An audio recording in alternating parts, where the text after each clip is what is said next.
Hello viewers, welcome back to mass Tamil view.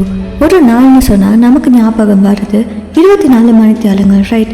மார்னிங்லேருந்து night வர கட்டியும் ஃபுல்லாகவே 24 மணித்தியாலங்கள்னு தான் நாம் திங்க் பண்ணுவோம். ஆனால் ரீசெண்டாக சயின்டிஸ்ட் ஒரு ஷாக்கிங்கான விஷயத்த சொல்லியிருக்காங்க. நம்ம நார்மல் ஸ்பீடை விட கொஞ்சம் ஃபாஸ்ட்டாக ரொட்டேட் ஆகுதுன்னு சொல்கிறாங்க. இந்த ஸ்பீடில் ஒரு நாளில் ஃபுல்லாக 24 மணித்தியாலங்களை கம்ப்ளீட் பண்ணவே இல்லைன்னு சொல்லப்படுது. ஸோ இதை பற்றி தான் நம்ம இன்றைக்கி இந்த வீடியோவில் பார்க்க போகிறோம். வாங்க வீடியோக்குள்ளே போகலாம். 2022 ஜூலை 29 அந்த நாளில் இந்த உலகத்தில் ஒரு ரெக்கார்ட் நடந்திருக்கு. இந்த நாளில் எர்த் சூப்பர் ஃபாஸ்ட்டாக ரொட்டேட் ஆகியிருக்கு.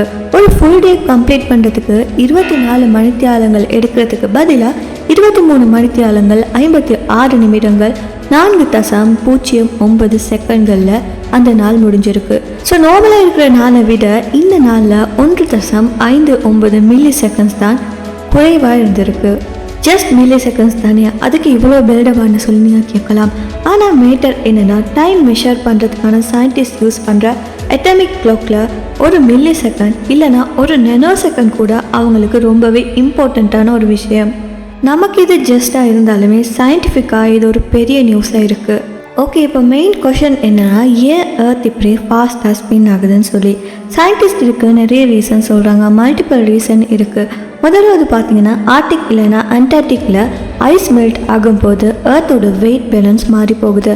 அதனால் எர்த் ஸ்பின் ஸ்பீட் கொஞ்சம் மாறி வருதுன்னு சொல்லப்படுது. அது மட்டும் இல்லாமல் பெரிய நிலநடுக்கங்கள் அப்படியும் இல்லைன்னா எர்த் க்ரஸ்ட்டுக்கு கீழே மூமெண்ட்ஸ் எல்லாம் நடந்துச்சுன்னா இந்த ரொட்டேஷனை எஃபெக்ட் பண்ணுன்னு சொல்லி சொல்கிறாங்க.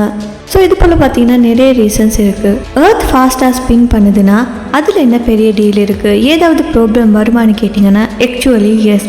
நம்ம யூஸ் பண்ணுற ஜிபிஎஸ் சிஸ்டம், சேட்டலைட்ஸ், ஸ்பேஸில் ஃப்ளோட் ஆகிற டெக் மெஷின்ஸ், அது மட்டும் இல்லாமல் இன்டர்நெட் டைம், இது எல்லாமே அக்யூரேட் டைமிங் மேலே தான் டிபெண்ட் ஆகி இருக்குது. இப்போ எர்த்தோட ரொட்டேஷன் ஸ்பீட் கொஞ்சம் சேஞ்ச் ஆகிடுச்சுன்னா டைம் கேல்குலேஷனில் சின்ன மிஸ்மேட்ச் வரலாம். அதனால் சிஸ்டமில் டிலே இல்லைனா மிஸ்கம்யூனிகேஷன் நடக்க சான்ஸ் இருக்குது. ஸோ சயின்டிஸ்ட் திங்க் பண்ணிக்கிட்டு இருக்காங்க என்னென்னா, நெகட்டிவ் லீப் செகண்ட்னு சொல்லக்கூடிய ஒரு ஐடியாவா. இது என்னென்னா, நார்மலாக லீப் செகண்ட்னு ஒரு எக்ஸ்ட்ரா செகண்டை எட் பண்ணுவாங்க. ஆனால் இப்போ எர்த் ரொம்ப ஃபாஸ்ட்டாக ஸ்பின் ஆகுறதால ஒரு செகண்டை ரிமூவ் பண்ணலாம்னு சொல்லி பிளான் பண்ணிக்கிட்டே இருக்காங்க. எதுக்குன்னா நம்ம டைமை பர்ஃபெக்டாக மேட்ச் பண்ணுறதுக்கு. ஸோ சயின்ஸில் இவ்வளோ இன்ட்ரெஸ்டிங்கான சேஞ்சஸ் எல்லாம் நடந்துக்கிட்டே இருக்குது. இந்த மாதிரி அப்டேட்ஸ் உங்கள்கிட்ட ஷேர் பண்ணணுன்னா நம்ம சேனலை சப்ஸ்கிரைப் பண்ணி வச்சுக்கோங்க. ஸோ இந்த வீடியோவை லைக் பண்ணி உங்கள் ஃப்ரெண்ட்ஸ் கூட ஷேர் பண்ணுங்கள். இன்னும் ஒரு இன்ட்ரெஸ்டிங்கான வீடியோவில் நான் உங்களை அடுத்து சந்திக்கிறேன். Until then, stay curious, stay safe.